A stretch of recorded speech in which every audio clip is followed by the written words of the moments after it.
तो योग में प्रथम योगी, प्रथम गुरु कौन है?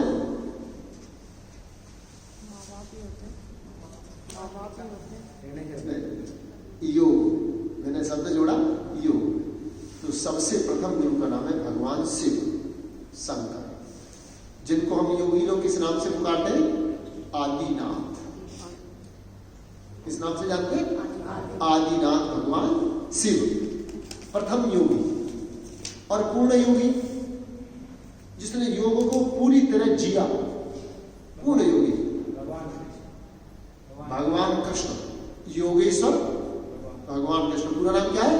योगेश्वर भगवान कृष्ण। इसी तरह जैसे हम आयुर्वेद पढ़ते हैं, तो आयुर्वेद का प्रणेता, आयुर्वेद का प्रारंभ किसने किया? इसको आयुर्वेद को एक पुस्तक के रूप में सबसे पहले कौन लाया? महर्षि धन्वंतरि। महर्षि धन्वंतरि। आजकल जो हमारा आयुर्वेद चल रहा है, इसमें हम किसको आधार बनाकर आप लोगों को पढ़ाते हैं? चरक, सुश्रुत, धन्वंतरि, है ना? चरक, सुश्रुत, धन्वंतरि, इन्हीं की रेफरेंस दे देकर आपको बताया। आने वाले समय में इसके कौन हो जाएंगे? श्रद्धेय आचार्य बालकृष्ण जी महाराज। तो हम अपने गुरु को, अपने अपने गुरु को बढ़ाते हैं। तो हमारा गुरु कौन है? हम सबका गुरु कौन है? स्वामी रामदेव जी महाराज। योग में जितने लोग हमारे साथ यहाँ जुड़े हुए हैं, हम जब योग में प्रार्थना करते हैं, जो गुरु को प्रणाम करने की बात आती है, तो ये नहीं कि मैंने वो गुरु बना रखे, मैंने वो गुरु बना रखे। हम यहाँ सब किसके शिष्य हैं? स्वामी, मैं भी और आप। तो हमारा आपका संबंध क्या हो गया? भाई, गुरु भाई, गुरु बहन। ठीक है ना? तो एक दूसरे के नाम के साथ आदर्श उच्चारण शब्द जी या आदरणीय लगा सकते हैं। एक दूसरे के नाम में गुरु जी कहने की आवश्यकता नहीं, क्योंकि गुरु तो स्वामी जी महाराज, मेरे भी, नरेश जी के भी, आपके भी। इस्लाम भाई, तो सबके गुरु, तो गुरु एक। ठीक है? तो हम यहां प्रार्थना में करते हैं परम पूज्य स्वामी जी महाराज। जब स्वामी जी महाराज का नाम लेते हैं तो क्या जोड़ते हैं? परम पूज्य, परम पूज्य स्वामी जी महाराज। श्रद्धेय आचार्य श्री, आचार्य श्री के नाम के साथ श्रद्धेय। पूज्य साध्वी देवप्रिया जी, पूज्य परमानंद जी। यानी अदर सन्यासी किसी का नाम लेना हमने संगठन में, तो क्या नाम जोड़ेंगे? पूज्य स्वामी जी, परम पूज्य आचार्य श्री, श्रद्धेय। ये हमने स्वामी जी महाराज ने गाइडलाइन बनाई सबके लिए। कभी स्वामी जी महाराज के जाना हो, कहीं कोई पूछते आप किससे जुड़े हुए, तो ये लीजिए मैं रामदेव का चिन्ह, परम पूज्य स्वामी जी महाराज। गुरु जी का नाम आदर पूर्वक, ये भी गुरु पूजा का एक पाठ। तो ये हम सब लोग, और जब भी कहीं क्लास शुरू करें तो चारों मंत्रों के बाद पहला कार्य क्या है? परम पूज्य स्वामी जी महाराज श्रद्धेय आचार्य श्री की सूक्ष्म उपस्थिति को नमन, या उनके श्री चरणों में नमन। उसके बाद दूसरी प्रक्रिया क्या है? जो भी आपके यहाँ जो सम्मानित लोग उपस्थित हैं, तो जैसे मेरे मंच पर उपस्थित भाई नरेश जी जिला प्रभारी, भाई इस्लाम जी, भाई सुभाष जी, बलवंत जी, और आप सब साधक और साधिका, हम सबका एक कॉमन नाम है। एक ही शब्द में सबको बोलना हो तो क्या बोलेंगे? साधक साधिका। जनरल सभाओं में क्या बोला जाता है? भाइयों और बहनों बोला जाता है। भाई बहनों हम भी बोल सकते हैं, किंतु हमारा जो शब्द है वो है साधक और साधिका। हम सबको हम क्या कर रहे हैं? क्यों आए? साधना कर रहे हैं। तो कौन हो गए? साधक। और इस कुर्सी पर, माइक पर जिसको बिठा दिया, उतनी देर के लिए वो व्यक्ति कौन हो गया? साधु। साधु का काम सिखाना, साधक का काम ग्रहण। ठीक है? तो ये छोटी छोटी चीज है। अब जैसे हम ओम का उच्चारण करते हैं, ओम दो प्रकार से किया गया। पहला, जैसे आज हमने किया ओम, तो ये सिर्फ बोलना नहीं, आंखें बंद करके मूल मंत्र लगा के नीचे से एक एनर्जी को ऊपर उठाओ, और जब तक मन कंठ तक आए तब तक वो चलता है, और कंठ से ऊपर मां, दो शब्द। इसी कुंडलनी जागरण के लिए ओम को प्रयोग किया जाता है। ध्यान का सबसे मूल मंत्र ओम। तो ओम का जप हो कैसे? एक बार करके देखो, लंबा सांस लो।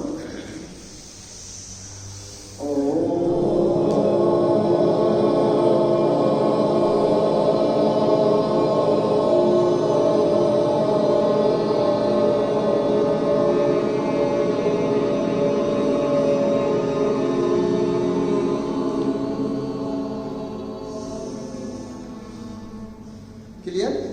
फर्क आया? तो मन कहाँ रहेगा? अब जब मन नीचे से चढ़ेगा तो ऐसे नहीं ऊपर चलते चले जाएंगे, यानी टेल मूल गुदा से लगभग 2 अंगुल ऊपर मूलाधार चक्र। चक्र पढ़ाया आपको? अभी नहीं कराया? करा दिया? ओके। चक्र, मूलाधार चक्र, उसके ऊपर स्वादिष्टान चक्र, उसके ऊपर नाभि चक्र, फिर अनाहत चक्र, फिर विशुद्धि चक्र। यहां वो समाप्त हो गया। यहां से फिर क्या चला? विशुद्धि चक्र से आज्ञा चक्र, मनस चक्र, और फिर ब्रह्म चक्र। 8 चक्र, अष्ट चक्रा नवद्वारा देवानाम पुरयोध्या। 8 चक्रों 9 द्वारों वाली देह देवालय। तो 9 द्वार कौन कौन सी सबको पता है? हाँ जी, पता है ना? नोट करा दो। 2 आंख, 2 नाक, 2 कान, 6 और 7वां मुख, 8वां मूत्र द्वार और 9वां मन द्वार। इन 9 द्वारों से बीमारी शरीर से बाहर निकाली जाती है, या शरीर के मलों के निष्कासन के लिए कितने द्वार? 9। और बीमारी को अंदर पहुंचाने के लिए कितने द्वार हैं? 1 मुख। तो बीमारी में आपके घर के अंदर कौन सा दरवाजा जिससे बीमारी आती है? बताओ, घर में कौन सा दरवाजा होता है जिससे बीमारी आती है? वो जो बोल,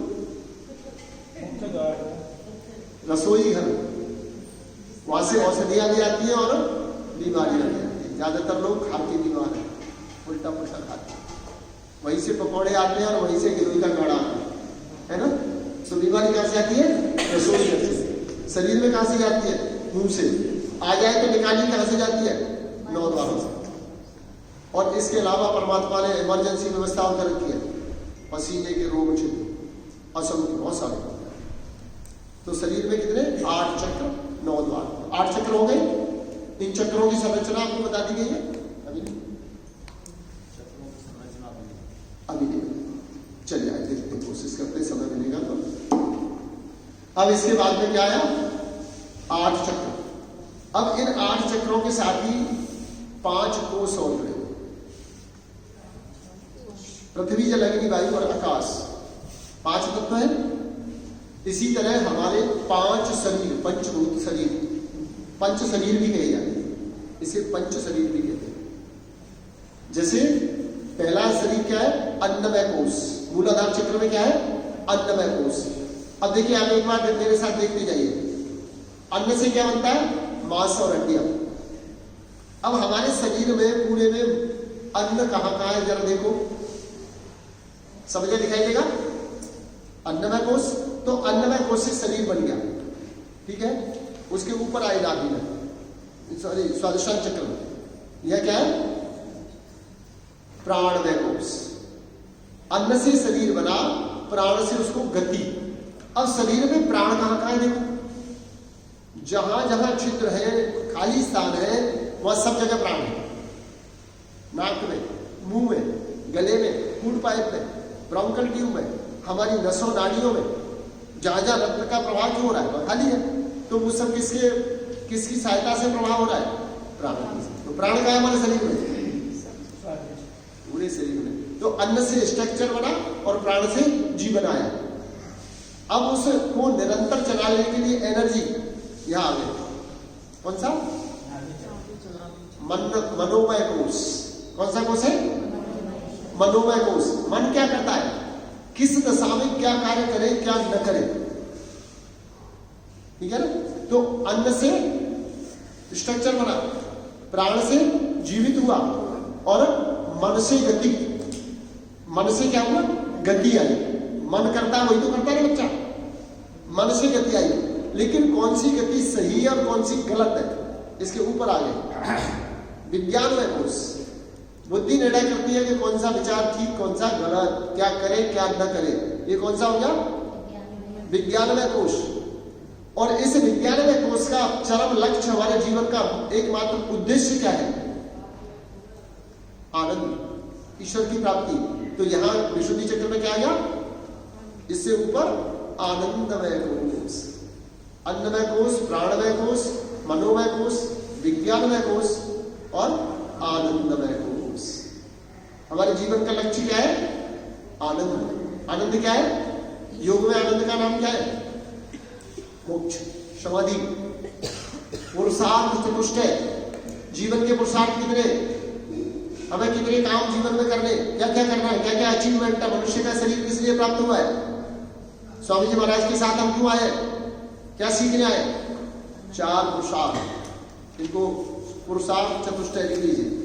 क्या क्या है ये सब? नरेश जी ने आपको जो एक पेपर दिया उसमें सब लिखे हुए सब चीज है, लेकिन वो समझने में आपको एक बार जब तक यहाँ से नहीं पढ़ोगे तो वो पढ़ते समय ध्यान में नहीं आएगी। एक फोटो कॉपी दी है ना तुमने 2-2 पेज, उसमें बहुत कुछ दे दिया। MA तक क्या PhD तक काम आए, इतना कुछ लिख दिया उसमें। प्रारंभ में मैंने उसे लिखना शुरू किया, धीरे धीरे धीरे धीरे एक शब्दकोश बन गया और उसकी कॉपी नरेश जी ने उसमें कुछ और एडिशन किया और आप लोगों को दे दी। सब चीज मिल जाएगी उसमें। चलिए अगली बंदे को बाद में देखो। तो अन्नमय कोश, तो पुरुषार्थ चतुष्टय कौन कौन से? हमें जीवन में क्या क्या करनी चाहिए? सबसे पहला प्रथम स्थान धर्म, अर्थ, काम और मोक्ष। धर्म, अर्थ, काम और मोक्ष। कितने प्रकार के होंगे? जीवन में क्या क्या करना है? बस इतना कर लिया तो पर्याप्त। अब इसको हम थोड़ा सा उलट के देखते हैं। सुशील जी, इसको थोड़ा सा उलट देते हैं। अर्थ, धर्म, काम और मोक्ष। कोई कुछ गलत हुआ क्या? सब कुछ गलत हो गया। आप जो परिश्रम करें, मेहनत करें, नौकरी करें, व्यापार करें, वो कैसा करें? धर्म पूर्वक।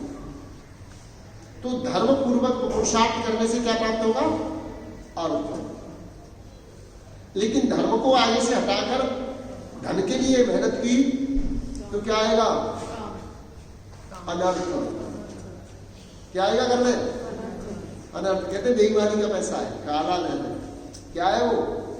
धर्म पूर्वक नहीं आया। तो इसलिए इसके क्रम को बदलना मत। धर्म, अर्थ, काम। या काम शब्द का अर्थ क्या है? इच्छा। काम का अर्थ क्या है? इच्छा है। तो इसको ऐसे कर लीजिए कि धर्म पूर्वक धन कमाओ और जितना कमाओ उतने में तृप्त हो जाओ, यानी जितनी इनकम है उतने में प्रसन्नता पूर्वक जियो। तो धर्म पूर्वक धन और धन से इच्छाओं की तृप्ति और मोक्ष की प्राप्ति। चौथा क्या है? मोक्ष। ठीक है। तो इससे कोश में कौन सा? आनंदमय कोश। आनंदमय मोक्ष में क्या होता है? आनंद। ठीक है। तो पंचकोश, पुरुषार्थ चतुष्टय, ये योगियों को, टीचरों को कम से कम पता होनी चाहिए। सामान्य लोगों को हो ना हो, लेकिन शिक्षकों को। तो पुरुषार्थ चतुष्टय। अब एक शब्द और आपको करा के आगे बताऊं, मन चतुष्टय। हमारा मन कितने प्रकार का है? बोलो। हम तो जानते हैं मन एक ही है ना, लेकिन मन की 4 वेरिएशन। मन एक है, मन, चित्त। इधर आ जाओ करोड़ साहब, आओ आगे आ जाओ, बैठे रहो। वो मैं रजिस्ट्रेशन करा दूंगा एक बात। मन चतुष्टय। तो सबसे पहला क्या है? मन। दूसरा है चित्त, तीसरा बुद्धि, चौथा अहंकार। अब इनको अलग अलग ढूंढना है तो कैसे ढूंढोगे? मन क्या है? जैसे समुद्र के पानी में लगातार तरंगें उठती रहती है, एक विलुप्त होती है और एक आ जाती है, ऐसे जिसमें निरंतर विचार उठते रहते हैं, उसे मन कहते हैं। मन है क्या अपने आप में? शरीर में अंदर आपने कभी ढूंढा है मन क्या है? अरे जहां से अनलिमिटेड विचार उठते रहते हैं, तरंगें उठती रहती है, मन। लेकिन वो विचार आपको याद रहते हैं, है ना, याद रहते हैं, रिकॉर्ड रहता है, कब किसने नाराज हुआ था, कब किसने गाली दी थी, कब किसने सम्मान किया था, जीवन भर का याद है। मम्मी का भी याद है और बेटी का भी याद है ना। तो ये क्या है, वो कौन रिकॉर्ड करके रखता है, चित्त, वो रिकॉर्डर है। बुद्धि कौन से विचार पर एक्शन करे और कौन से को डिलीट कर दे। मन में बहुत सारे भाव उठते हैं ना, सारे करते हैं क्या, नहीं करते। तो कौन से पर एक्शन करना और कौन से पर नहीं करना, वो किसका काम है, बुद्धि का। तीसरी वेरिएशन। चौथा अस्मिता, अहंकार। जिस विचार को हम अपना बना लेते हैं, उसे छोड़ना नहीं चाहते, वही अहंकार का रूप ले लेता है। मेरा तो आज पनीर खाने को मन कर रहा है, ये क्यों बना के रख दिया, मैं नहीं खाऊं, क्या हो गया, अहंकार। मेरी चटनी क्यों नहीं, है ना, मैं क्लास करने आया था, मुझे क्यों नहीं करने दिया, नरेश जी ने बीच में क्यों रोक दिया। अहंकार कहीं से भी जन्म ले लेता है। ये विद्वानों को भी घेरे रहता है, और बहुत सारे विद्वानों का आप सुनते हो ना, वो श्राप दे देते हैं, क्यों दे देते हैं, उनकी इच्छा पूरी हो। तो ये भी एक दुर्गुण है। इस पर विजय पाना भी समाधि। आनंद की प्राप्ति, अहंकारी को आनंद की प्राप्ति नहीं। ठीक है, तो मन कितने प्रकार का, 4 प्रकार का। पुरुषार्थ कितने, 4। जीवन में अचीवमेंट क्या क्या है, धर्म अर्थ काम मोक्ष, है ना। पंच, इनके लिए पंच कोशों को जानना जरूरी है। समय मिला तो इन पर मेडिटेशन कराएंगे आपको, अलग अलग दिखाएंगे आपको। शरीर, अन्न कहाँ तक है, अन्न कहाँ है, मन कहाँ है, प्राण कहाँ है, बुद्धि क्या कर रही है ना, इन सब का दर्शन कराएंगे आपको मेडिटेशन में मौका मिला तो। ये सब अलग होता है, ठीक है। कभी मौका मिला तो ढूंढेंगे स्पेशल क्लास एक स्पेशल होनी चाहिए।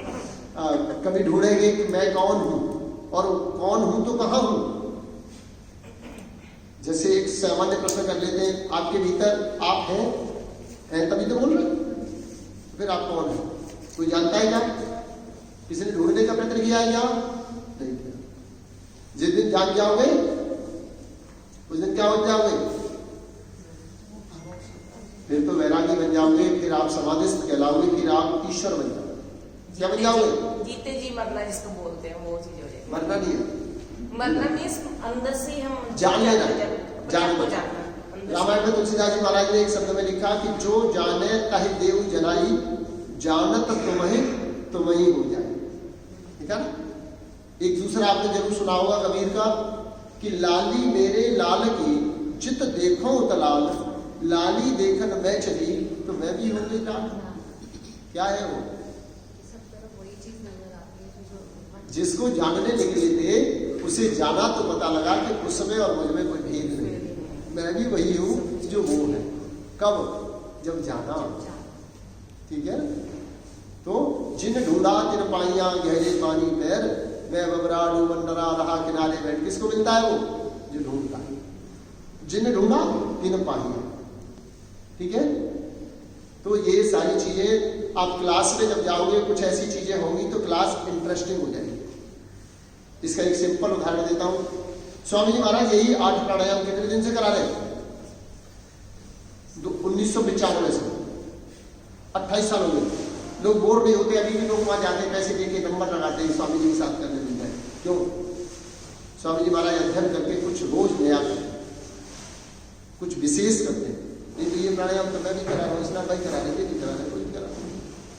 अब मैंने ये आपका टाइम इसलिए दिया, हालांकि तो ये जॉगिंग का टाइम था, क्योंकि अब तो आप बहुत दिन से कर रहे हैं जॉगिंग, कई दिन हो गए करते करते, तो थोड़ा सा आगे बढ़ाए, बढ़ना चाहिए। तो जॉगिंग आप सबको आ गए, सूर्य नमस्कार आ गया, दंड बैठक कराए ना, करा दिए, दंड बैठक करा दिए। कितने दिन करा दिए, एक ही दिन कराया, 2-3 दिन हो गए। चलो, तो दंड भी हो गए, बैठक भी हो गई, सूर्य नमस्कार भी हो गया, 12 आसन भी हो गए। तो फिर क्या करवाया, 12 आसन और प्राणायाम को क्लियर था, रोज चल रहे हैं। नहीं, 12 आसन आज नहीं कराए, 12 आसन तो करते ही रोज कर रहे हैं, तो चला गया। तो फिर क्या करते हैं, विशुद्धि चक्र के आगे ऊपर वृश्चिक 10वां योग विशुद्धि चक्र सिंह और सॉरी वृश्चिक दंड नहीं है। आपको इनके दंडों के बारे के नाम लिखे नहीं लिखे भैया? दंड नहीं सर, अभी आप चक्र करवा रहे थे ना, अभी आप चक्र जो चक्र करवा रहे थे तो विशुद्धि तक आ रहे थे। अच्छा, विशुद्धि चक्र से ऊपर है सॉरी आज्ञा चक्र, मनस चक्र और फिर ब्रह्मरंध्र शेषांश। ठीक है, तो ये चीजें आप लोगों को याद रहनी चाहिए। इनका आनंद अभी नहीं मिलेगा आपको, जब धीरे धीरे ये प्रैक्टिकल में आएगी, जिन्हें आप समझोगे ये क्या है, फिर आपको आनंद आएगा। ठीक है, तो सूक्ष्म व्यायाम तो आपको कराई दिए, पैरों के और हाथों के, गर्दन के और आंखों के हो गए। तो आज कुछ आसन ऐसे करते हैं जो बीमारियों के अनुसार। ठीक है, चलो पैर खोल के थोड़ा रिलैक्स। आज आपको पढ़ाने में टाइम ज्यादा लगाएंगे। सबसे पहले जब भी देर तक बैठे रहो तो क्या करना, पैरों को आगे पीछे करना। अब भस्त्रिका करना हो तो कैसे करोगे, सांस लेके पैर आगे,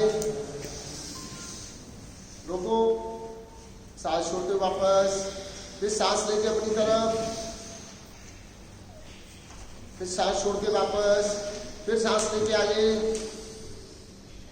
भस्त्रिका हो जाएगा ना, ऐसे 10-10 बार कर लो, भस्त्रिका हो गया। तो इसी तरह मूवमेंट के साथ में कर लें। अब चलिए खड़े हो जाए। जिन बच्चों की लंबाई नहीं बढ़ रही है और अर्थराइटिस है, तो उनके लिए सबसे ज्यादा कौन सा आसन करना, ताड़। ये सभी के लिए बॉडी वार्म अप में भी काम आता है। सांस भरते हुए खींचो, स्ट्रेच करो, रोको,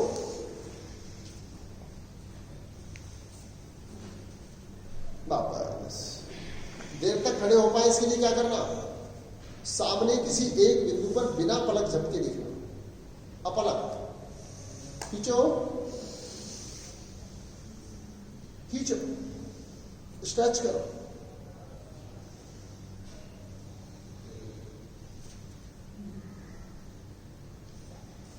वापस। अब इसके बाद दूसरा, थोड़ा सा पैर खोल सकते, सांस भर के खींचो। अर्थराइटिस वाले, हाई बीपी वाले और जिन बच्चों की लंबाई बढ़ानी है, सबको करो। वापस, फिर से,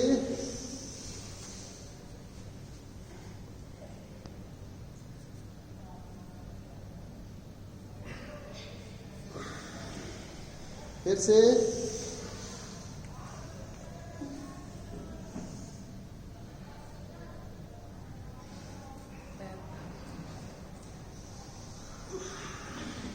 फिर से।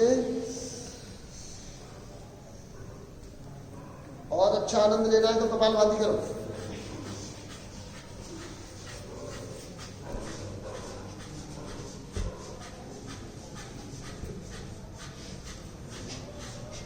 सर ये पैर उठा के करना, फिर से पैर उठाना नहीं, पैर में गैप करना, थोड़ा गैप करिए और गैप करिए और गैप। हाँ, फिर से कपालभाति करो। पैर में गैप करिए और गैप नहीं हो रहा, पैर में गैप करिए तो होगा। हाँ, और गैप करिए, अब गैप वापस। ये आसन किसमें काम आते हैं,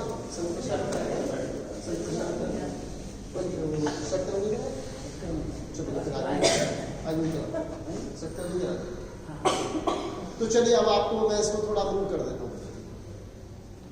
हमें सबसे पहले क्या करना चाहिए, आसन, प्राणायाम। आसन और प्राणायाम करने से पहले क्या करना चाहिए, हटियो कहता है आसन और प्राणायाम से पहले करना चाहिए नाड़ी शुद्धि। क्या करना चाहिए, नाड़ी शुद्धि। तो नाड़ी शुद्धि करने के लिए क्या करना चाहिए, सत्कर, धौती, बस्ती, नेति, नौली, त्राटकम तथा कपाल भाति चैतानी सटकर्माणी समाज। ये 6 कर्म कौन कौन थे, धौती, बस्ती, नेति, नौली, त्राटक और कपाल भाति।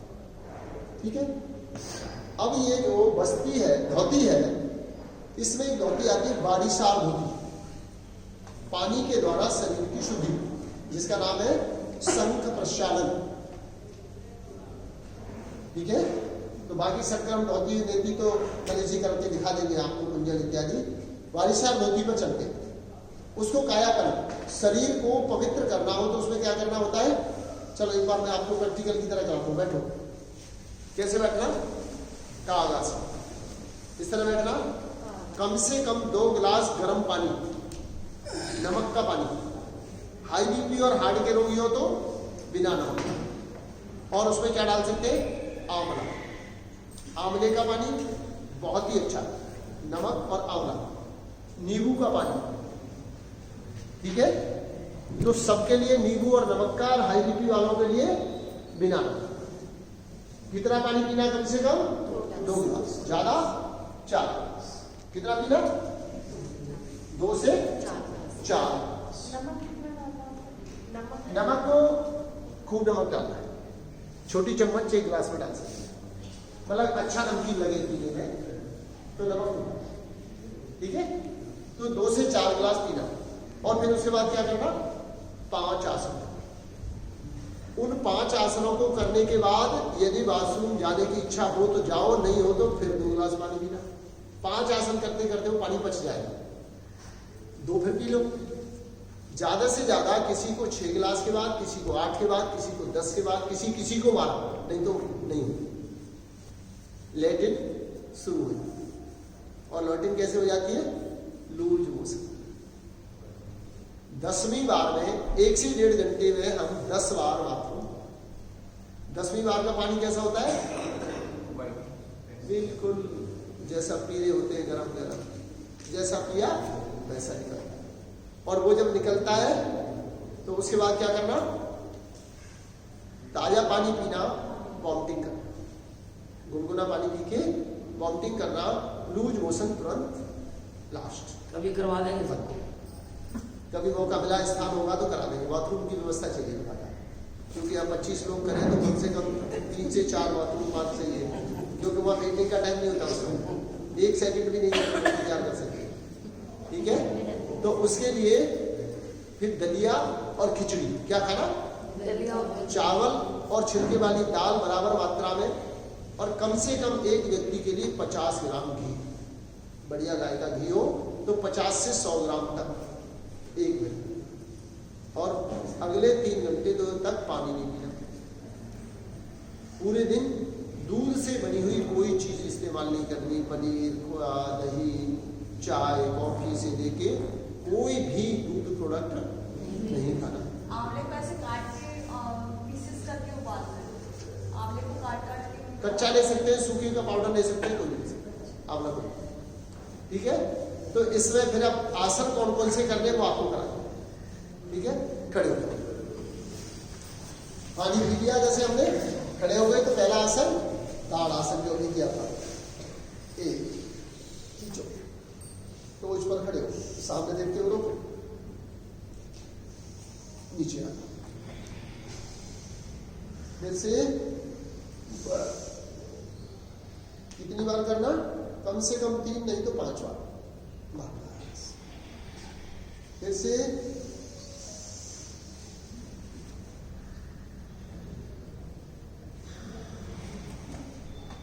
अब फिर सांस भरते ऊपर खींचा, और पैर खोल के भी कर सकते हैं, पैर मिला के भी कर सकते हैं, या रोके कपालभाति करेंगे तो जल्दी हो जाएगा।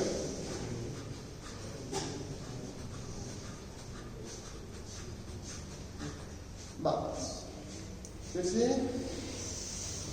सीधे हो,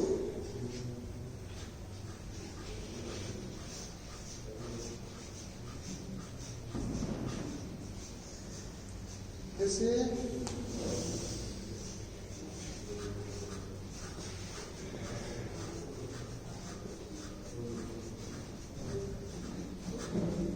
वापस, फिर से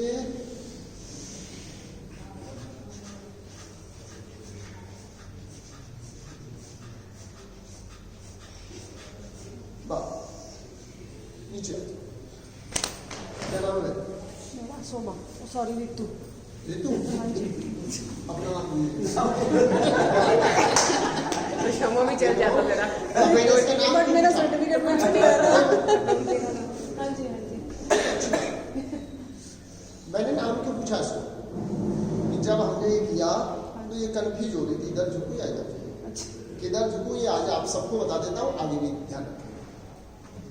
ये हमारा फूड पाइप अवस है, यहाँ से डियोडाइनम छोटी आंत यहाँ तक आई, यहाँ अटैच हुई बड़ी आंत, यहाँ से ऊपर चली ascending column, transverse descending column, फिर मलाशय और फिर एनएस। ठीक है, तो जब हमारा ये पाइप इधर से इधर को जा रहा है और हमें इसमें से मलबा निकालना या गैस निकालनी है, तो पहले किधर दबाएंगे? इधर दबाएंगे। तो किधर झुकेंगे? राइट की ओर। तो चाहे सूर्य नमस्कार में पहले लेफ्ट पैर पीछे क्यों ले जाते हैं? राइट दबे। पवन मुक्तासन में पहले कहाँ दबाते हैं? राइट की ओर। तो जब भी कोई ऐसी तरह से जब साइड को झुकने वाला कोई आसन करते तो पहले किधर झुकते हैं? राइट। क्यों झुकते हैं? बड़ी आंत का चलन इसी प्रकार, असेंडिंग कॉलम, ट्रांसवर्स, डिसेंडिंग। तो इधर से दबाया तो आगे बढ़ेगा उसका गैस, फिर आगे बढ़ेगा नीचे चला जाए। तो इसलिए हमेशा एक सारी प्रक्रिया राइट से। अब कंफ्यूज नहीं होगी। तो ये चीजें याद, ठीक है, यही विज्ञान। अब पैरों को 1.5 से 2 फीट खोलो, ठीक है। एड़ी और पंजों में बराबर दूरी हो तो बहुत अच्छा है। चेक करो, ठीक है, चेक कर, पैरों की तरफ दे, एड़िया और करा। देखो ज्यादातर हम कैसे खड़े होते हैं? ऐसे, जैसे मैं खड़ा हूं। अब क्या करना है? एड़ियों को उठा के बाहर निकाल दो, तो एड़ी और पंजों में बराबर की दूरी आ जाए, पैरेलल हो गए। अब दोनों हाथ सामने, सांस भरो और सांस निकालते हुए राइट को पीछे जाओ, वापस आओ, लेफ्ट की ओर जाओ, वापस, फिर राइट, वापस, फिर लेफ्ट, वापस, फिर राइट। इसको थोड़ा स्पीड से भी कर सकते हैं। वजन कम करने में भी काम आता है, डायबिटीज में भी काम आता है, और पेट साफ करने के लिए ये शामिल करने है। तो जब स्पीड से करें, इसको कपालभाति के साथ कैसे करें? जब पीछे जाए तो सांस निकालें और फिर दबाएं, आगे आगे तो सांस भरें। ऐसे ही दोनों तरफ देखिए, एक बार मुझे देखिए,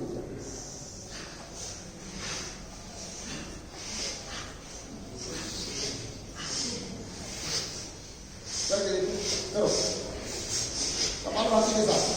एक भी दबे, गर्दन भी घूमे, कमर को भी घुमाओ, बस पैर नहीं घूमे। पैर जहाँ फिक्स कर दिए वही होंगे। तो अब आपकी किसमें की एक्सरसाइज हो रही है, उनके द्वारा देखते जाओ और करते जाओ। आपकी पिंडलियां ट्विस्ट हो रही है, घुटने ट्विस्ट हो रहे हैं, जंघा, हिप्स, अब्डोमेन, पेट, रिब्स, गर्दन घुमाओ, साथ साथ गर्दन भी घुमाओ, आराम आराम से करो, सांस निकाल के कपालभाति के साथ करो, कोई जल्दी नहीं है हमें। हाँ, आंखें खुली रखो, गर्दन घुमा के पीछे जो हाथ जा रहा है उसका अंगूठा देखो, जो हाथ पीछे जा रहा है उसका अंगूठा दिखाई दे हर बार।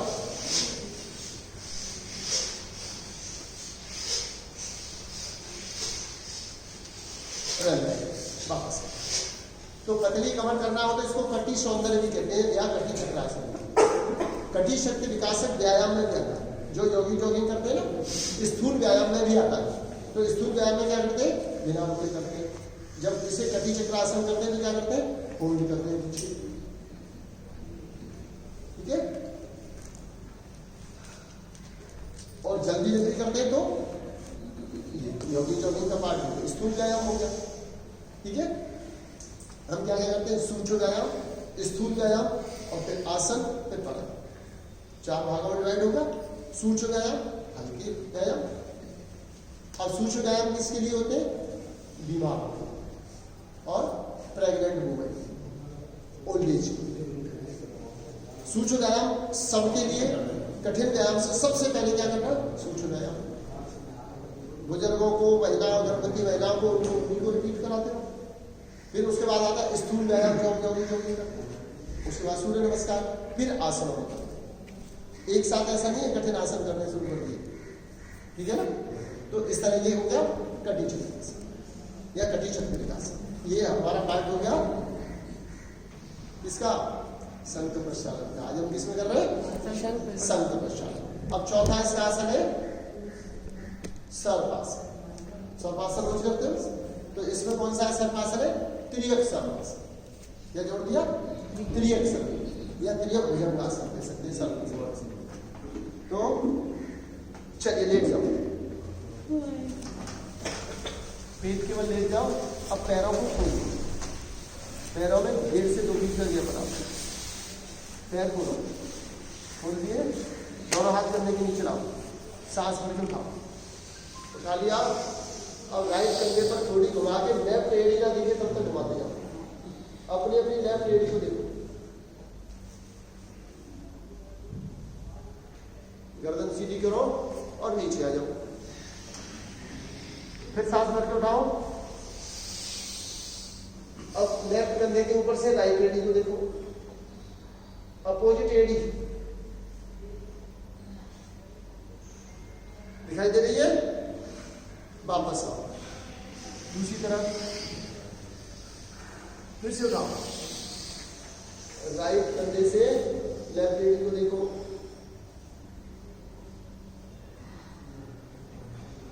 वापस। अब लेफ्ट से फिर उठाओ, अब लेफ्ट से राइट को देखो,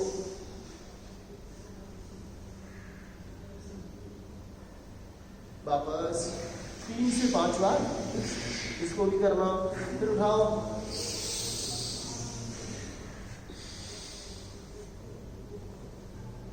वापस, फिर उठाओ। कमर दर्द सर्वाइकल वाले रोज कर सकते हैं इसको। हर्निया वालों के लिए सर्पासन मनाओ, ठीक है। और करें तो इतना नहीं खाए, थोड़ा वापस आ जाए। कितने आसन हो गए? 4 टोटल, कितने? 5। अब इसके बाद कौन सा है? 5वें आसन का नाम है उदराकर्षा आसन। उदराकर्षा का क्या मतलब हुआ? उदर कहते हैं पेट को, आकर्षक सुंदर। तो पेट को आकर्षक बनाने वाले का नाम क्या दिया? उदराकर्षा आसन। और संत प्रक्षालन का 5वां आसन। अब इसमें क्या करना है? सीधे होकर बैठे, दोनों हाथ घुटने पर रख लो। अब सीधे पैर पर बैठे हैं तो टेढ़े घुटने को, लेफ्ट घुटने को नीचे जमीन पर ले आओ, राइट पंजे के पास, और घूम जाओ नीचे, वापस। अब राइट को डाउन करो, लेफ्ट को घूम जाओ, घुटने से पेट को दबाओ, बस। राइट घुटने से पेट दबाओ और ऐसे घुमाओ अपनी रीढ़ की हड्डी को, जैसे तौलिया निचोड़ रहे हो, पेट को निचोड़ दो। कपड़े धोने के बाद तौलिया में जोड़ लगाते हैं ना, सूती कपड़ों पे, वापस। अब तो मशीन ने छोड़ दिया। अब देखो बहन जो शॉर्टकट कर रही है, देखो हमारी एक बहन शॉर्टकट कर रही है, किसी तो कमर में दर्द है। शॉर्टकट करने वाले क्या करते हैं? जिस पैर पर बैठे उसकी भी एड़ी उठा लेते, एड़ी साथ में पैर घुमाते हैं। फिर पेट को पता ही नहीं लगता कुछ करा है, लग रहा पता नहीं लग रहा। अच्छा, जो मोटे मोटे हो, कमर दर्द वाले हो, जिनका ये उदराकर्षा आसन न हो, जो मोटे मोटे हो या जिनकी कमर में दर्द हो, उदराकर्षा आसन न कर पाए तो क्या करें? चलो इसका एक अल्टरनेट बताओ। ऐसे बैठे,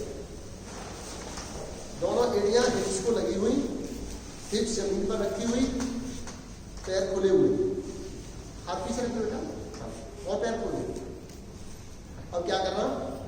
राइट डाउन, वापस, लेफ्ट डाउन, एक एक चलाते जाओ। हाथ पीछे रखो, जमीन पर हाथ पैर खोलो और बोलो यस यस।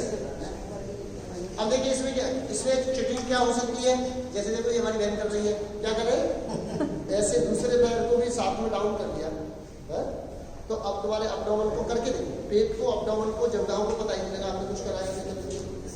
इस जगह भी आ रहा है, यहाँ पे भी आ रहा है। बिल्कुल आएगा। जब इस तरह से करोगे तो अब आप देखो आपकी इनर थाई, अपर थाई, हाँ, थाई से जैसे बहुत- ये किया तो upper thigh, inner thigh, hips, up down हो रहा है। अब इस पार्ट की एक्सरसाइज किसी को करानी हो, मोटे पेट वालों को, जिसके बड़े हुए हिप्स हो, क्या करवाना, यही कराते हो। अब गड़बड़ इसमें क्या है, चीटिंग क्या है, ऐसे थोड़ा सा साथ में दे दो, सारा बिल्कुल बताइए नहीं आपने कुछ करा करके देखिए, बिल्कुल पता लगा, नहीं पता लगता, लेकिन दूसरे को रोक के रखो फिर पता लगता है एक ही चीज को। यस, यही अपने आप ऑब्जर्व करना फिर बताना। अब कोई पूछे इसके क्या लाभ है, तो जब आप ठीक से करोगे तो आपको पता है कि हिप्स पर खिंचाव आ रहा है, थाई, अपर थाई पर भी आ रहा है, इनर थाई पर भी आ रहा है, अब्डोमेन पे भी आ रहा है ना। अब जब अब्डोमेन में आ रहा है तो फिर हम इसको किससे जोड़ देंगे, रिप्रोडक्टिव सिस्टम से, जेनेटल ऑर्गन्स के रोग, है ना, बहनों के भी और भाइयों के भी, यूट्रस के हो या प्रोस्टेट का हो, ठीक है ना। तो इसको ऐसे करके कर लो, तो रोज भी करा सकते हो अपनी क्लासों में, है ना,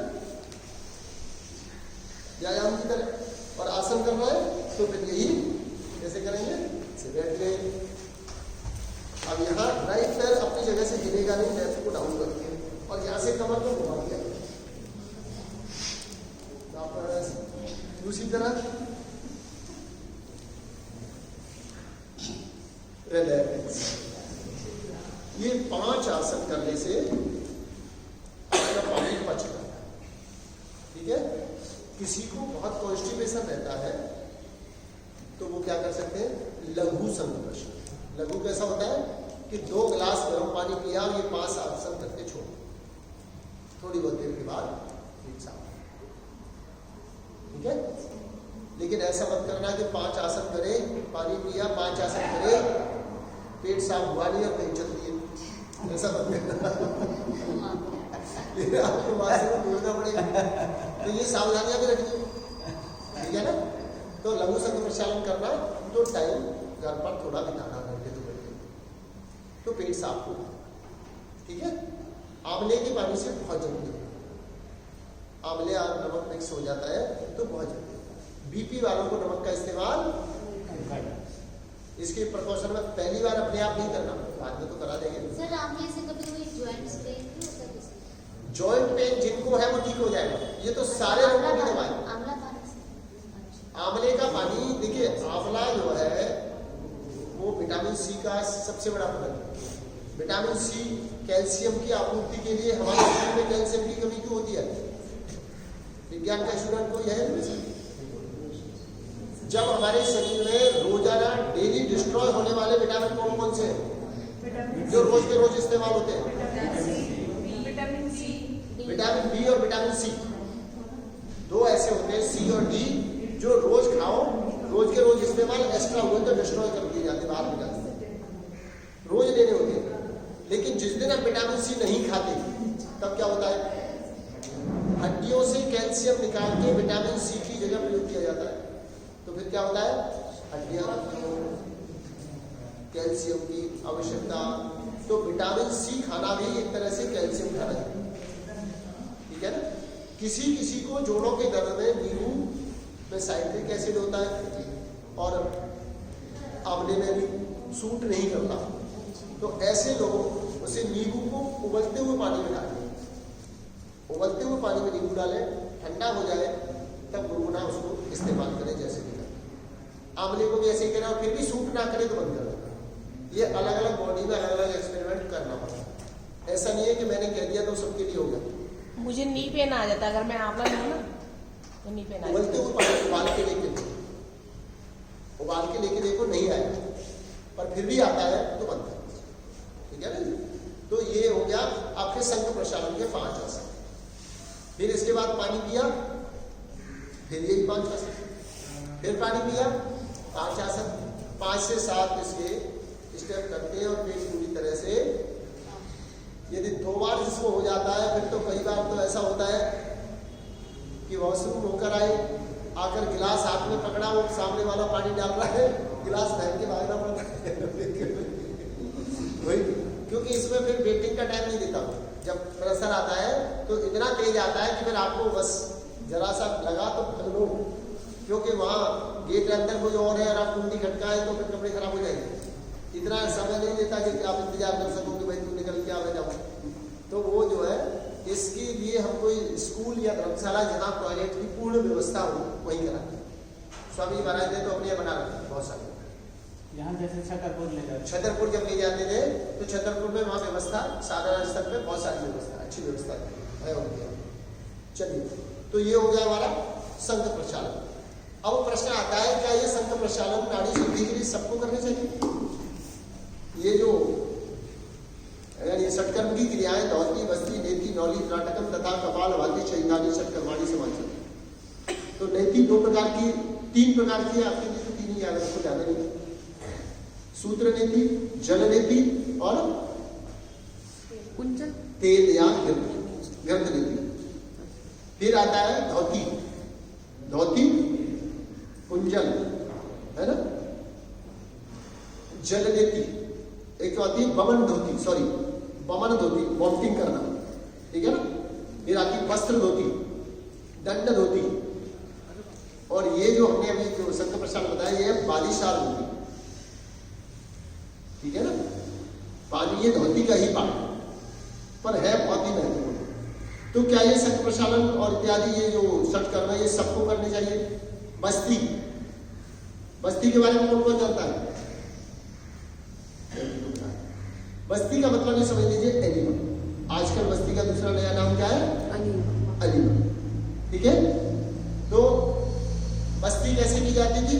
इस तरह बैठ के एक जो बांस होता है, बांस समझ लीजिए, आप सेंटा नहीं समझेंगे, तो वो इतना बड़ा काट कर 4 इंच का पाइप दोनों तरफ से घिस के उसे गोदा में लगा के पानी के टब में या तालाब में बैठ जाते हैं या नदी में, और इस तरह से बैठो एक बार मेरी तरफ। उत्कट आसन, इसका नाम क्या है?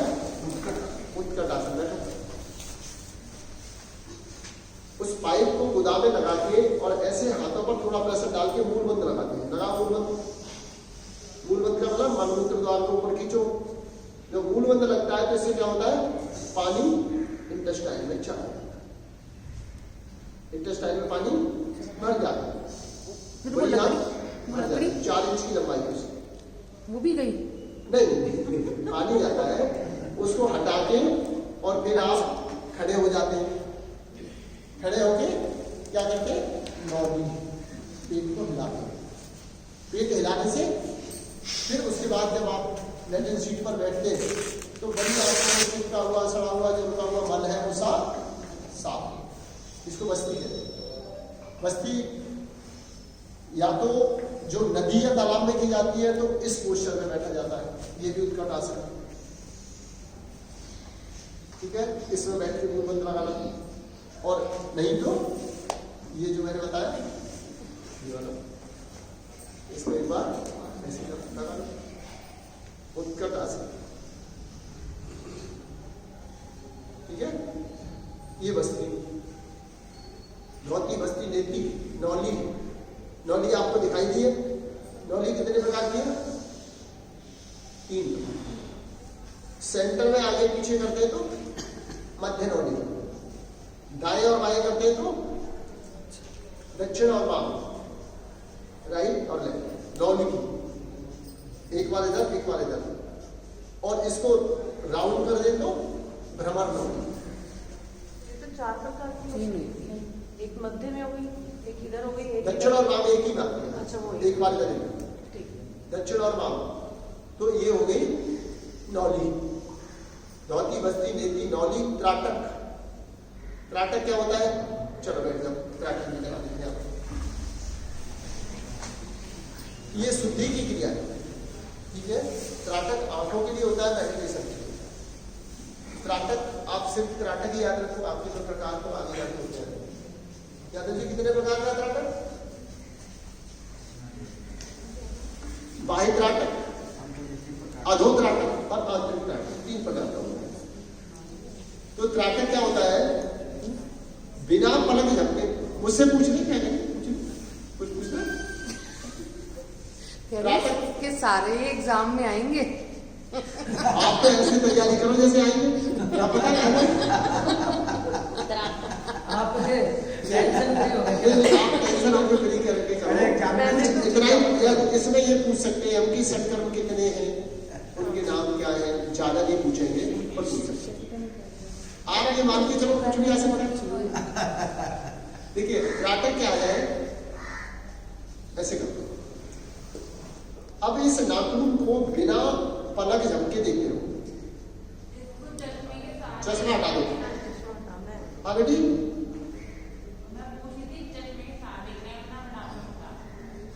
आंखें खोलकर बिना पलक झपके पूरा आंख खोल दो, देखते रहो।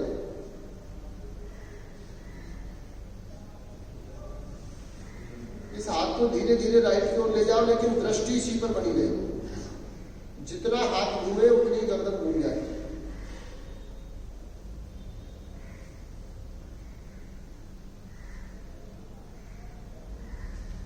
फिर सामने लाओ, धीरे धीरे हल्का लेफ्ट की ओर भी ले जाओ।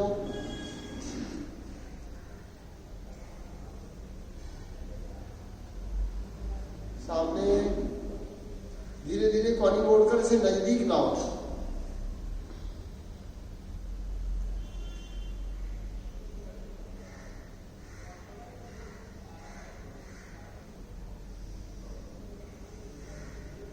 सीधा कर लो हाथ को। अब क्या हो रहा है, आंखों में जलन हो रही है, पानी आ रहा है, आंखें बंद कर लो।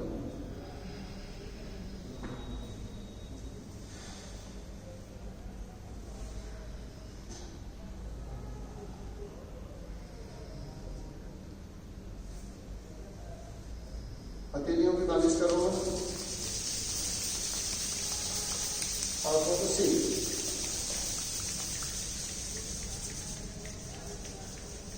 ठीक है, आंखों में किसी प्रकार का रोग हो त्राटक कर सकते, मेडिटेशन के लिए त्राटक कर सकते। कोई देसी घी का दीपक जलाकर उसकी लौ पर त्राटक कर सकते। प्रभात काल में होते हुए सूर्य पर त्राटक कर सकते। आप जिस भगवान की पूजा करते हो, दुर्गा माता की या भगवान कृष्ण की या राम की, जिस ईश्वर की पूजा करते हो, उसकी कोई प्रतिमा सामने रखकर उस पर कर सकते। जब आप किसी को प्रेम करते हो और अचानक कोई सामने आ जाता है तो कहते ना अपलक देखता रहा, टकटकी लगाकर बिना पलक झपके देखते। यदि भगवान पर करो तो दो प्रकार का, अधो त्राटक, सॉरी बाह्य त्राटक और आंतरिक त्राटक। जितनी देर तक आंखें खोलकर उन्हें देखते रहे, आंखें बंद करके भी अंदर अपने हृदय में महसूस ये हो जाएगा आंतरिक। जो प्रतिमा आपने अंदर अपने बाहर देखी, अपनी आंखों से बसा लो, फिर मन की आंखों से अपने हृदय के भीतर उसे विराजमान, अपने मन मंदिर में विराजमान करके उसका आनंद करेंगे। हो गई समाधि? ध्यान में चले गए। ध्यान क्या होता है, बोलो मन की आंखों से, बोलो जो मन में आ रहा है। मन की आंखों से महसूस करना या ध्यान का मीनिंग क्या है? अपनी सराउंडिंग को सिंपल बताओ। एक समय में एक कार्य, वन टाइम वन वर्क। जैसे आप बच्चों को स्कूल भेजते तो क्या कहते हो? ध्यान से बस पकड़ना, ध्यान से रोड पार करना, ध्यान से खेलना, चोट ना लगे। तो ध्यान के बिना कुछ होता है क्या? तो ध्यान का मीनिंग क्या हुआ? One time one work. ठीक है, अब दो चीज है, ध्याता और ध्येय, दो चीज। क्या चीज है? दो, ध्याता और ध्येय।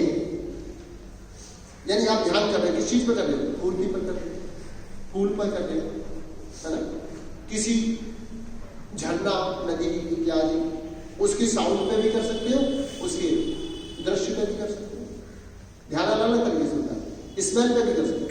देखो आज हमने स्मेल में ध्यान आ रहा है, याद नहीं, जरा ये जला दीजिएगा।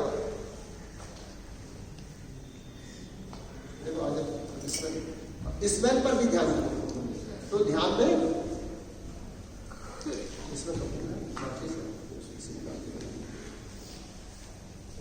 तो ध्याता और ध्येय, दो चीज होगी। जैसे हम यहाँ ध्यान कराते थे, क्या कराते? ओम का जप। टाइम ज्यादा तो नहीं होगा भाई? कितना टाइम?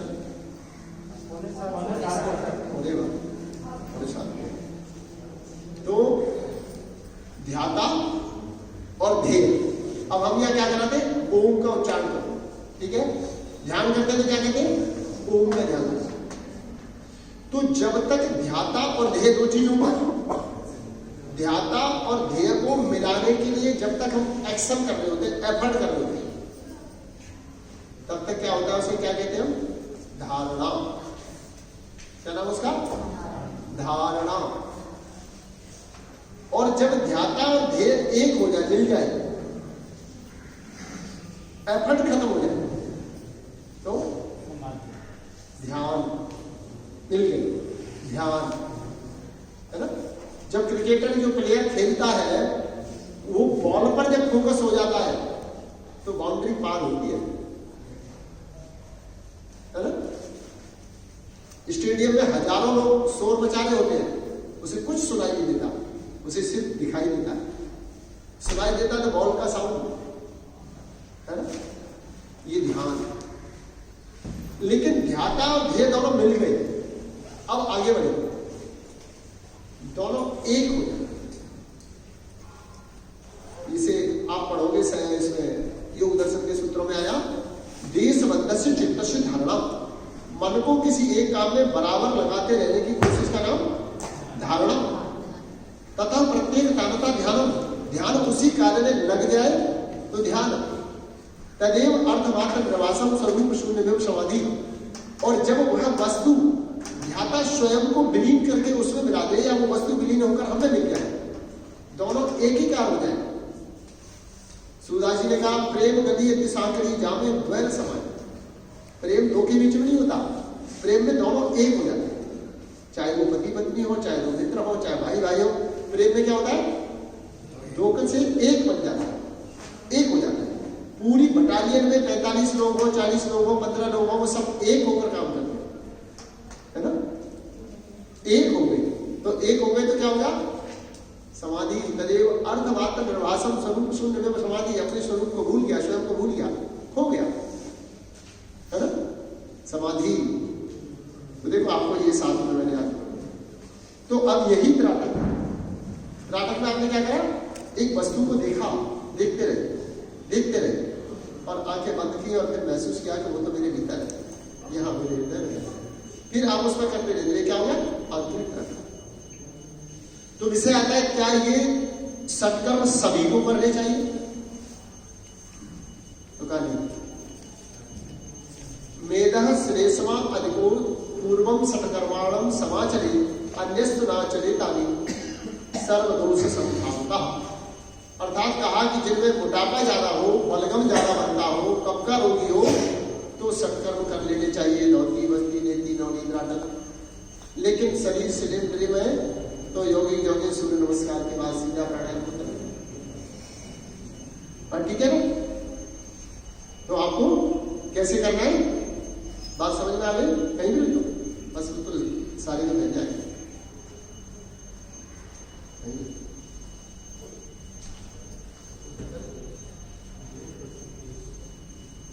चलो चलो इसको सीधा क्या है? 30-31। चलिए आज के आपके योग दर्शन के सूत्र भी करा देते हैं। 30 और 31। 30 तो वो है ना आपका व्याधि सत्यादि संशय प्रमाद आवश्यक प्रति भ्रांति दर्शनार्थ भूलत्व अवस्थित तत्व चित्त विक्षेप आस्ति अंतराय आवश्यक। 30वां यही है ना?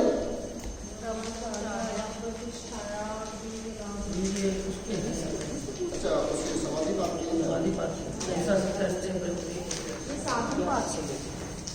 साधन बात क्या? वो साधन बात है। समाधि बात एक बात से समाधि बात साधन पाद का अभी हम समाधि बात नहीं पढ़ रहे हैं ना? साधन पाद साधन बात जी। एक ये 22 है इसमें तो, ठीक है जी। बाकी बुक्स में क्योंकि इसके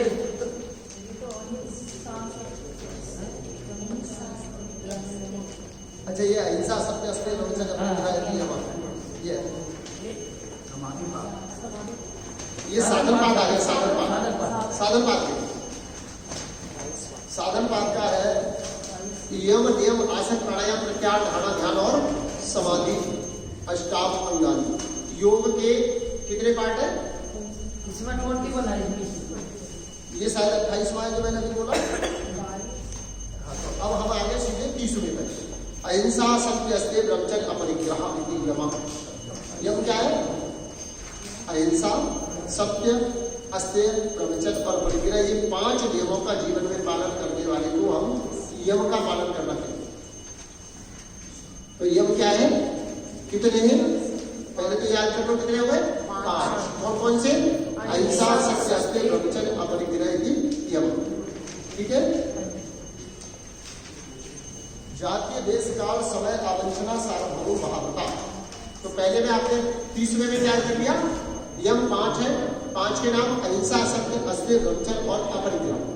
ठीक है। मैं बिल्कुल समय न लेते हुए शॉर्टकट पढ़ा रहा हूं क्योंकि इसके भाव में जाऊंगा तो बहुत लंबा टाइम हो जाएगा। जातीय, कोई भी जाति हो, कोई भी धर्म हो, कोई भी देश हो, जातीय देश काल समय आवंचना इसको बाधित नहीं करते। आवंचन मतलब ढकती नहीं है। सार्वभौम आवृत है, यानी मनुष्य मात्र के लिए ये सारे व्रत, इनको क्या कहा? महाव्रत, महान व्रत। प्रत्येक व्यक्ति को इनका पालन करना चाहिए और बहनों को भी, भाइयों को बराबर रूप से। देखिए एक और आपका विषय क्लियर कर दूं, योग में कोई स्त्री और पुरुष नहीं होता, सब योगी होते हैं, आत्माएं होती हैं। आत्मा को परमात्मा से मिलाना है, सब आत्माएं हैं, इसलिए इसमें अलग अलग नहीं चलती, एक ही है। जब सब पुरुषों के लिए उनके लिए कह रहा हूं तो बहन भाई सबके लिए बराबर है। तो जातीय देश काल इसमें बाधित नहीं है। कोई व्यक्ति कहता है मेरे धर्म में नहीं है, अरे भाई बीमार होना तो किसी धर्म में नहीं है, स्वस्थ रहना सब धर्म में, झूठ बोलना किसी धर्म में नहीं है, अहिंसा किसी धर्म में नहीं है। ठीक है ना। तो अहिंसा क्या है? हिंसा न करना। अहिंसा का मतलब हिंसा न करना। सत्य, सत्य बोलना सत्य सब जानते हैं। योग में सत्य थोड़ा सा बदला है मुझे लगता है। सत्य का अर्थ ज्यादातर लोग जानते हैं, जो देखा और सुना वही सत्य है। ये देखो भगवान का प्रत्येक कार्य सत्य है। गीता में उठाओ, गीता में क्या कहा भगवान ने? यदा यदा धर्मस्य ग्लानिर्भवति भारत अभ्युत्थानम् अधर्मस्य तदात्मानं सृजाम्यहं परित्राणाय साधूनां विनाशाय च दुष्कृताम् धर्म संस्थापनार्थाय संभवामि। तो सत्य कर्म क्या है? परित्राणाय साधूनां विनाशाय च दुष्कृताम्। इसको आप ऐसे याद रख लीजिए कि बहुजन सुखाय बहुजन हिताय, जिससे अनेक लोगों को आनंद की अनुभूति हो वो सत्य है। जिससे लोगों को कष्ट हो, जीवन खतरे में पड़े, वो असत्य है। ठीक है ना। सोसाइटी के लिए, समाज के लिए योगी का काम क्या है?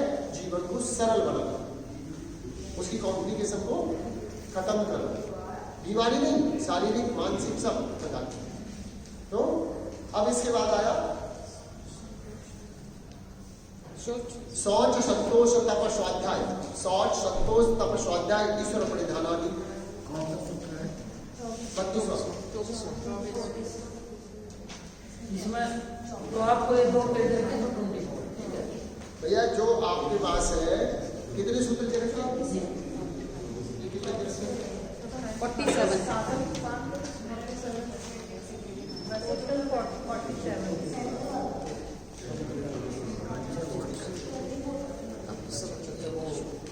क्या सूत्र बाबा है? एक्चुअल में इसमें क्या होता है, ये थोड़ा सा यह कंफ्यूजन क्या आया है वो भी मैं आपको क्लियर कर दूं। जैसे सबसे पहले आपने योग दर्शन पढ़ा, योग दर्शन को पढ़ना प्रारंभ कहां से करना? जैसे मान लीजिए कोई व्यक्ति आपसे कहे कि 5 मिनट में मुझे योग दर्शन बता दो, 5 मिनट कैसे बताऊं? तो आप बताओगे कि महर्षि पतंजलि ने चारों वेदों में बिखरे हुए योग के जितने सूत्र थे उन्हें सबसे पहले किसी ने सूत्रबद्ध किया। योग को साहित्य का दर्जा दिया तो किसने दिया? योग के प्रथम साहित्यकार का नाम पूछा जाए तो पतंजलि कौन है?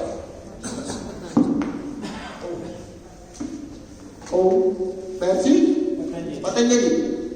पतंजलि ने कितने सूत्रों में योग दर्शन लिखा? 195। उसमें सूत्रों की संख्या 195। उसके चैप्टर की संख्या, उसमें चैप्टर कितने? 4। लिख लो, ये प्रश्न आ जाते हैं योग दर्शन में कितने, और चैप्टर को उन्होंने क्या कहा? पाद। चैप्टर को क्या कहा? पाद। पहला पाद समाधिपाद। सूत्रों की संख्या 51। उसे छोड़ दीजिए वहां। सूत्रों की संख्या 51, ये प्रश्न आ सकता है। समाधिपाद में कितने सूत्र है? 51। दूसरा साधन पाद 51, इसकी 55। सूत्रों की संख्या 55। तीसरा विभूतिपाद, सूत्रों की संख्या 55। और चौथा है कैवल्यपाद, सूत्रों की संख्या 34। टोटल मिला के हो गए 195। सॉरी, दोबारा बता दें। दोबारा बताते हैं। सूत्रों की संख्या 51। मैं अभी बोलता हूं पूरा। योग दर्शन में टोटल सूत्रों की संख्या 195, जिसके 4 चैप्टर। पहला चैप्टर समाधिपाद जिसमें 51 सूत्र, दूसरा साधन पाद जिसमें 55, तीसरा विभूतिपाद जिसमें 55, और तीसरा है कैवल्यपाद जिसमें है 34। टोटल हो गया 195। ठीक है, आपको कम से कम इतना तो याद रहना चाहिए, है ना? अब इसमें क्या है कि स्वामी जी महाराज ने हमें टोटल आपको 195 में से 86 पढ़ाने के लिए कहा है ना? तो वो थोड़ा सा इसमें मिसिंग क्या हुई है कि नरेश जी ने ये सारे के सारे 61 को 1 2 3 4 का नंबर डाल के कर दिया। इनके पीछे जो है बैक साइड में सूत्र संख्या लिखी जानी चाहिए। जैसे मैंने ये देखिए, मैंने भी अपने पेन से उतार के रखा हुआ, किताब लेके जानी पड़े, कितनी किताबें लेकर जाऊँ, कहीं भूल जाऊँ कुछ। वैसे मुझे तो इनकी जरूरत नहीं पड़ती, याद है, पर कौन से सूत्र की संख्या कौन सी को भूल जाता है ना? इसमें डालेंगे, इसमें पीछे डालेंगे, पीछे डालेंगे। हाँ। अगली बार नरेश जी ये भी ठीक करा देंगे। बहुत मेहनत करते हैं इसके लिए, बलवन जी बड़ा साथ देते हैं। तो अशोक जी नरेश जी मिलकर बहुत काम करते हैं। तो ये आप लोगों को जो 15 दिन में कराया जाता है, इसके लिए वर्षों की मेहनत है। मैं जो आपको योग दर्शन पढ़ा रहा हूँ, योग दर्शन 4 साल शास्त्री और 3 साल का शास्त्री और 2 साल का आचार्य, 5 साल में पढ़ाया जाता है योग दर्शन। आपको 25 दिन में पढ़ाया जाता है। तो उसमें से 81 सूत्र आपको पढ़ाने है ना?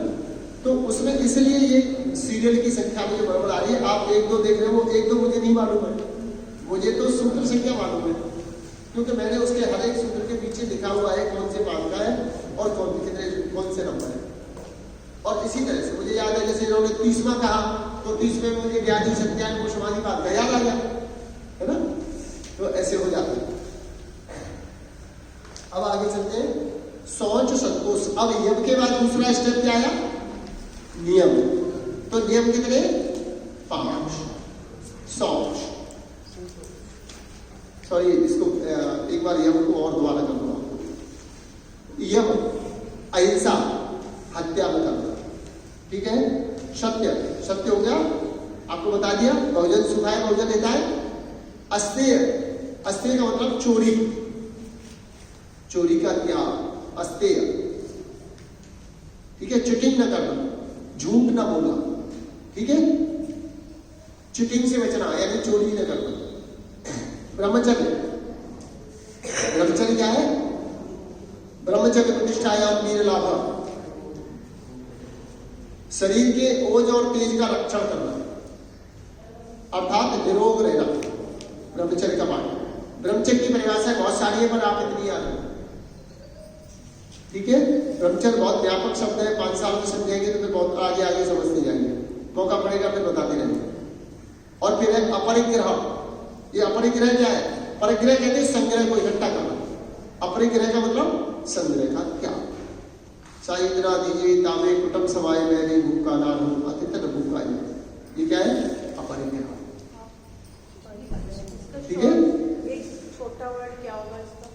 संग्रह का त्याग, एकत्रित ज्यादा इकट्ठा न करना, समान का त्याग, संग्रह संग्रह आवश्यक वस्तुओं को ही अपने पास रखना। जैसे किसी सन्यासी के घर पर जाओ तो वहां कितना राशन होता है? एक थाली, एक तवा, एक सलबट्टा और 2 टाइम के खाना बनाने की लकड़ी और 1-2 टाइम का अन्न। और हमने क्या कर रखा है? अपना जीवन, बच्चों का जीवन और उनके जीवन तक के लिए हम इकट्ठा। जितने लोग भ्रष्टाचार में लिखते हैं वो क्या कर रहे हैं? अपने बच्चों के लिए इकट्ठा कर रहे हैं। तो क्या वो विकलांग पैदा हुए? वो कहते किस लिए कर रहे हो? बच्चों के लिए। बच्चे विकलांग है क्या? एकदम चढ़ जाते हैं, क्या कह रहे तुम? अरे भाई विकलांग नहीं तो तू क्यों टेंशन ले रहा हो? अपने लिए कमाएंगे, तूने अपने लिए कमाया, कमाएंगे नहीं कमाएंगे? तो इसका नाम क्या है? अपरिग्रह। अब आया नियम, शौच, संतोष, तप, स्वाध्याय। शौच क्या है? शरीर की शुद्धि, शुद्धि को शौच कहते हैं। नहाना, धोना, मलमूत्र का त्याग करना, आंतरिक और बाह्य। शरीर की शुद्धि, मन की शुद्धि, शौच। संतोष, सेटिस्फैक्शन, यथा लावता में संतोषा, सपने उदय देखे परदोषा। संतोष। तप, तप क्या है? दुख सुख निग्रह की तपा, द्वंद्वों से परे। द्वंद्व क्या है?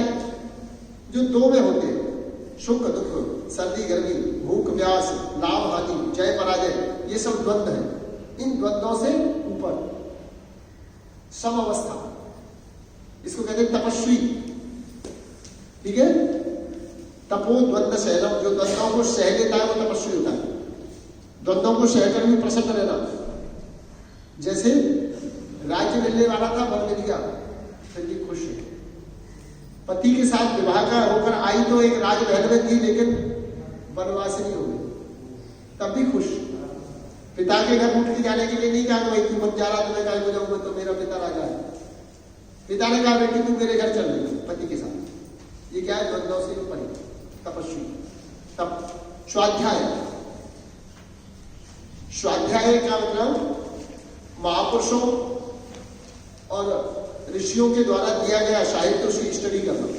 स्वाध्याय, स्वाध्याय की एक सुंदर परिभाषा जो योगियों के लिए स्वयं का अध्ययन, स्वयं को पढ़ना।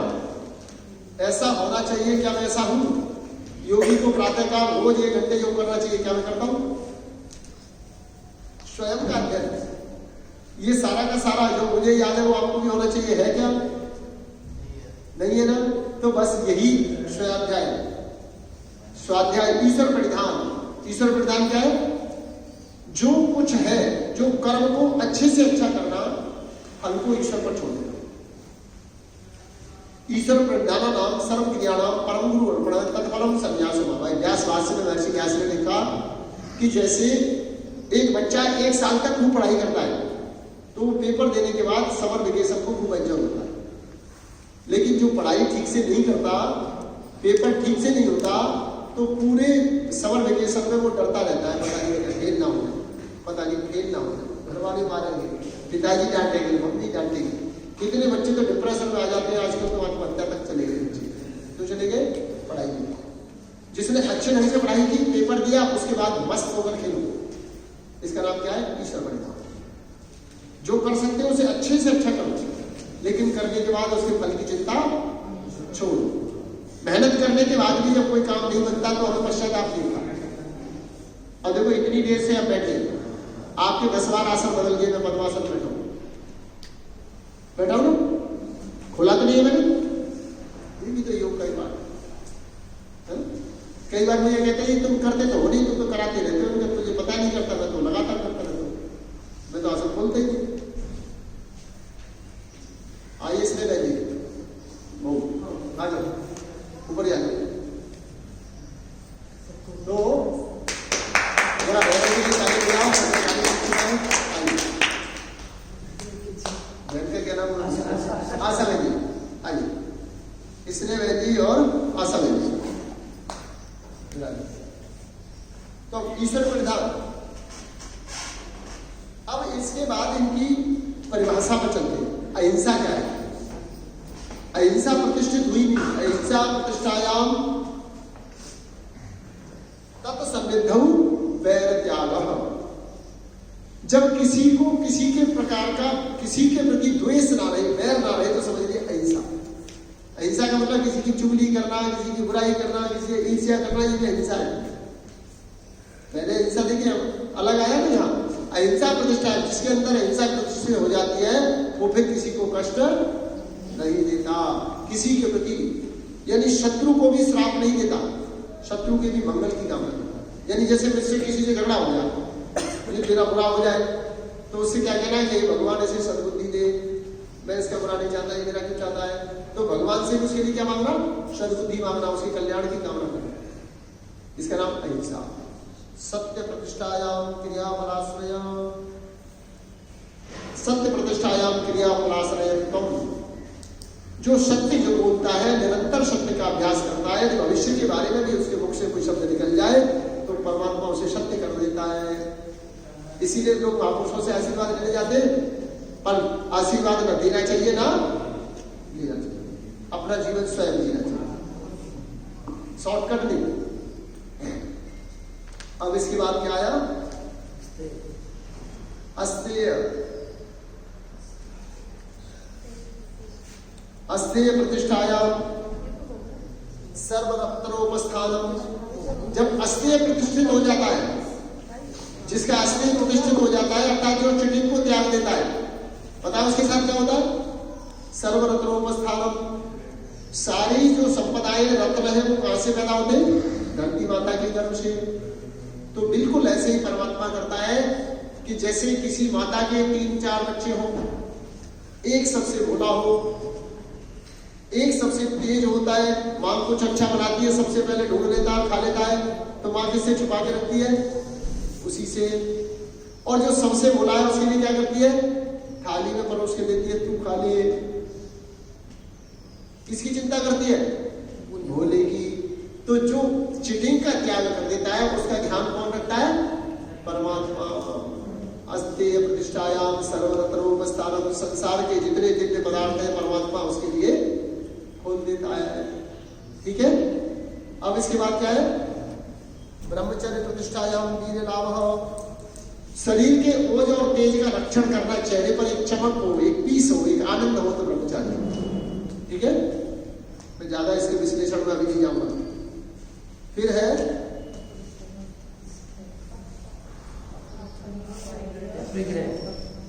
अपरिग्रहे जन्मकथंता संबोधा। अपरिग्रह यानी जो संग्रह का त्याग नहीं करता, धीरे धीरे उसे अपनी पूर्व पीछे की यादें आती जाती है, जन्म तक का याद आ जाता है। और कुछ लोग तो इसमें पिछले जन्मों की भी बात याद आ जाती है। जो अस्ते में रहते हैं, मस्त होकर जीते हैं, जो संग्रह का त्याग करते हैं, उनके पूर्व जन्म है ना, पूर्व जन्म की भी यादें आ जाती है, मेमोरी एकदम लंबी होती है। जन्म कथंता संबोधा। बोध का मतलब ज्ञान प्राप्त हो जाना, जान लेना। जन्म कथंता, जन्म और जन्म से पूर्व, जन्म जन्मांतर। और फिर उसके बाद आया शौचा स्व अंग जुगुप्सा पर संसर्ग। जो व्यक्ति अपनी शुद्धता से साथ रहता है, नहा धो के साफ सुथरा रहता है, तो उसे गंदगी से नफरत हो जाती है। यदि किसी के शरीर से स्पर्श भी हो तो स्पर्श से पसीना आता है, तो वो स्पर्श से भी बचता है। अपने शरीर के अंगों से प्रेम, स्वच्छता का दूसरा पाठ। ठीक है। अपने आप से प्रेम, श्रृंगार का पाठ प्रेम। तो अब इसको आगे चलते हैं। और ये सब करने से, सत्य की शुद्धि करने से, सत्य अहिंसा इन सब का पालन करने से फिर आगे इसका फल क्या आता है वो अगले सूत्र में कहा। ये 41वां सूत्र है इसका। सत्य शुद्धि सौमनस्य एकाग्र इंद्रिय जय आत्म दर्शन योग तत्वानिच। योग का जो मूल तत्व वो ये है।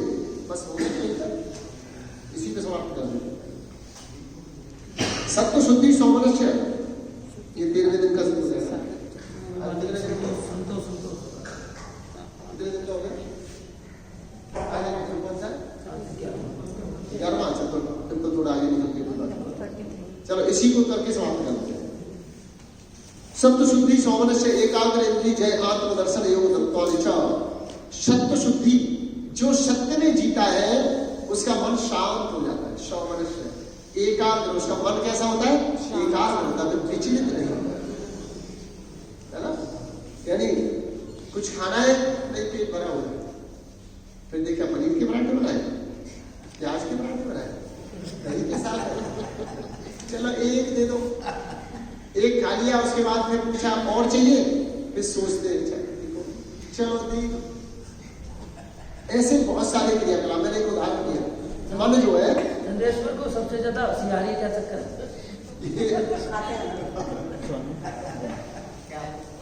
सत्व शुद्धि सौमनस्य एकाग्र इंद्रिय जय आत्म दर्शन योग तत्वांश सत्व शुद्धि सौमनस्य, सौमनस्यता से शांत चित्त, उससे मन का एकाग्र होना, और मन एकाग्र होने से क्या होता है? इंद्रिय जय, इंद्रियों पर विजय। जैसे स्वामी का अर्थ क्या होता है? मालिक, है ना। लेकिन एक आदमी ने शादी की नहीं, घर परिवार छोड़ के चला गया, जंगल में रहता है, पीले कपड़े किसी से मांग के पहनता है, फिर उसे स्वामी जी क्यों कहते?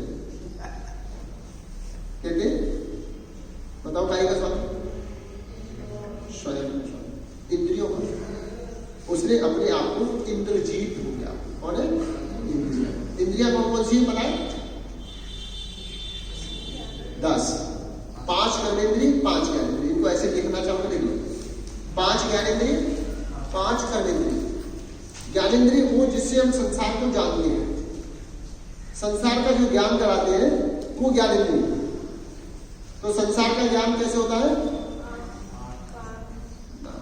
चलो अब इसको ऐसे कर देते। हमारे तत्व कितने? पृथ्वी जल अग्नि वायु और आकाश, 5। इनको, इनके गुण कितने?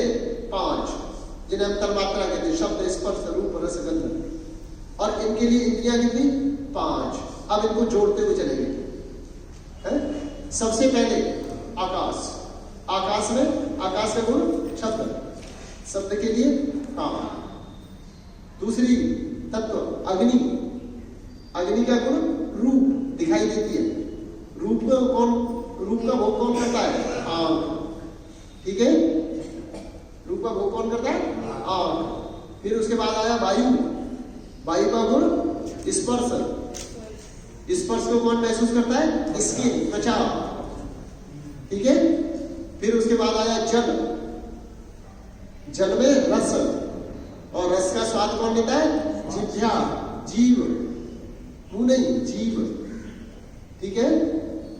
और अब जीव के बाद में फिर क्या रहेगा?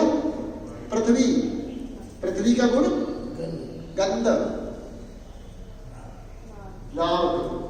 अब इनके अलग अलग नाम लिख लीजिए। जो पहले नंबर पर लिखे वो क्या है? आकाश का पंचमहाभूत। आकाश का क्या था? आकाश का, आकाश का शब्द, शब्द, शब्द के लिए कान। तो जो पहले नंबर पे आपने लिखे वो क्या है? 5 पंचमहाभूत, ठीक है। पृथ्वी जल अग्नि वायु और आकाश, पंचमहाभूत। किसी का बेटा? अग्नि, अग्नि, अग्नि के लिए आंख, रूप, रूप, अग्नि का रूप, रूप को ले लिए आंख, इंद्री। नहीं समझ में आया? दोबारा कर लो, किसी का रह गया हो तो देखो बोल दिया करो। सबसे पहला आपने लिया तत्व आकाश, इनको कहते हैं, ये जो तत्व है पृथ्वी जल अग्नि वायु आकाश, इनको कहते हैं पंचमहाभूत, ठीक है। तो आकाश की तन्मात्रा हुई शब्द, शब्द, शब्द के लिए कान। दूसरा अग्नि, अग्नि में रूप, रूप के लिए आंख। फिर तीसरा वायु, वायु, वायु में स्पर्श, स्पर्श के लिए त्वचा, ठीक है। और फिर उसके बाद में आता है जल, जल में रस, रस के लिए जीव। और फिर उसके बाद आया है पृथ्वी, पृथ्वी में गंध, गंध के लिए नाम। ये हमारी ज्ञानेंद्रिय, 5 ज्ञानेंद्रिय। देखिए अब मैं बता रहा हूँ ना, पृथ्वी जल अग्नि वायु और आकाश हो गए पंचमहाभूत, ठीक है। लिख लो शब्द स्पर्श रूप रस गंध, इनके नीचे लिख लो तन्मात्राएं। इनका नाम क्या है? तन्मात्राएं। पृथ्वी जल अग्नि, इसको सॉरी, शब्द स्पर्श रूप रस गंध, तन्मात्राएं। और फिर हमने जो लिखा कान, आंख, त्वचा, जीव और नाम, ये होगी हमारी ज्ञानेंद्रियां। अब 5 हमारी कर्मेंद्रियां, इससे अलग कौन लिख लो? कर्मेंद्रियां, हाथ, पैर, मुख, बोलना, जीभ दोनों जगह आ गई, बोलने वाली भी और चखने वाली भी। तो हाथ, पैर, जीभ, जननेंद्रिय, इसको कहते हैं उपस्थ और गुदा, जननेंद्रिय और मलद्वार। तो यानी हम जितने कर्म करते हैं, लास्ट का क्या था? जननेंद्रिय और मलद्वार, गुदा, गुदा, गुदा, उदा उपस्थ। उपस्थ और गुदा। हाथ पैर मुख ये सब हमारे जननेंद्रिय को उपस्थ कहते हैं, करने उपस्थ। कर देते